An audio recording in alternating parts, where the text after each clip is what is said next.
Greetings, this is Chris Ruby, the Nostalgic Catholic, with another Isaac Asimov short story, science fiction. And the story actually has the name on the cover, and it says Isaac Asimov. In fact, I think I dare say that this must be the one that has the cover. It seems like the face of a young boy, and maybe the outline of what could be a bee or a ladybug or different insects or something kind of hairy or fly. It's kind of a mixture of all of these. When we turn to the table of contents, where is it? It's on page 32. It is Potential on page 32. By Isaac Asimov. Alright, now we get to page 32, and guess what we see? A picture that definitely reflects the motif of the cover. Not exactly the same picture, obviously, but something kind of similar. A young boy kind of fused with other living things. Oh, here you also get looks like an eagle or something in there.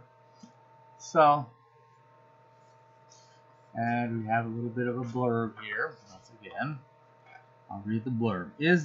Could there be a genetic predisposition for ESP? And if there were, could a computer locate the one person in the world with such an arrangement of genes? Here is the good doctor again in top form.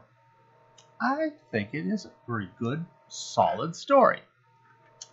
So, it is in fact another Multivac story.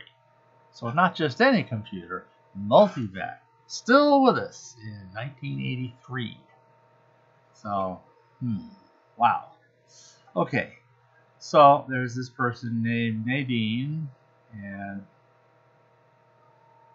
she is working with Multivac to try to see about detecting this possible gene combination. Multivac, it's so ridiculously unlikely. You wouldn't think it has happened, but Multivac has detected someone, and it has identified a person. Yes, and it specifies, it actually names the individual, and it says where he is and who he is, because you see it has everybody in the database, including, I guess, even their DNA. So, data was gathered. Nothing known about the youngster. He's 15 years old, and try to find where it has this. Iowa was included in one of the areas. He's in Iowa. Okay. There we go. He's male. He's 15. He has the name of Roland Washman. He's an only child who lives in Iowa in the American region. Okay, but anyway, you get the idea. And so basically, they get over to the guy. They want to try to do some of the standard sort of tests or something kind of like them. Not quite the one with, the star and the squiggly wavy lines and the I don't know, whatever all the different little drawings were. You're supposed to say, okay, which one am I thinking of in my mind? And if the person can somehow guess or detect it, then maybe, who knows, maybe there's a hint of something in that area. Who knows? I don't know. Anyway, but this was a little bit simpler. Somebody will try to think of a number, and then he will try to think of a number and see if the numbers match up, or even if they don't match up at all, like, if it's always different, that too would be a statistically significant finding. Turns out they do this, well, with some negotiation. He doesn't want to do it, his parents don't want to do it, he's kind of a nondescript, quiet little guy, keeps to himself, likes to garden a lot, spends a lot of time close to nature and all that. And so they do this kind of usual, stereotypical kind of test. And you know what? They find nothing. Does that mean he didn't? Well, then we suddenly discover he could actually hear in his head the number the person was thinking of. That he would just do something completely random, which could, one out of so many times be the same, and all the rest of the time be some other number, any other number. And so it's like, no, there's nothing here. But he knew all along.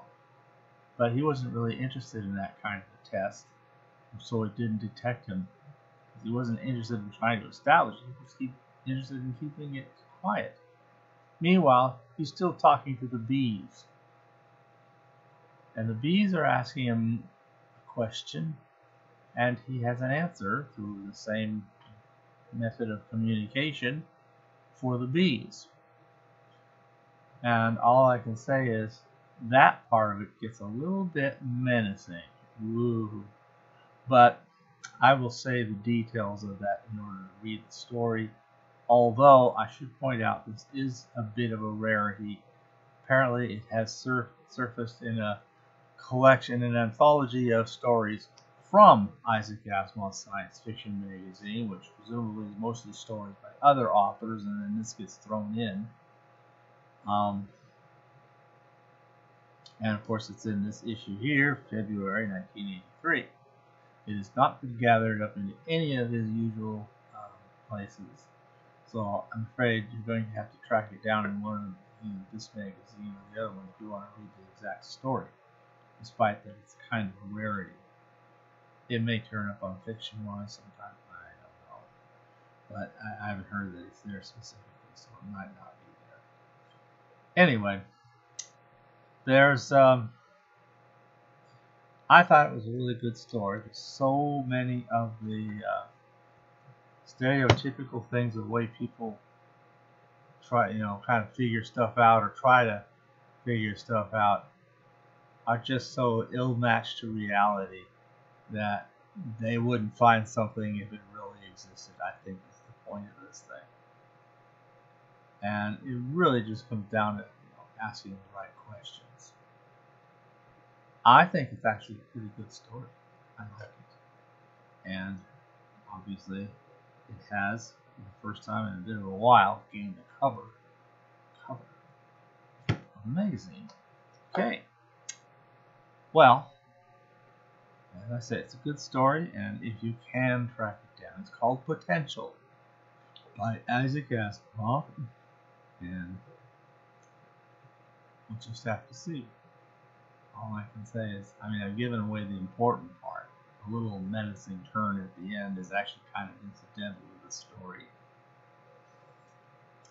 Gives you something to look forward to if by any chance you can track it down. Thanks for listening.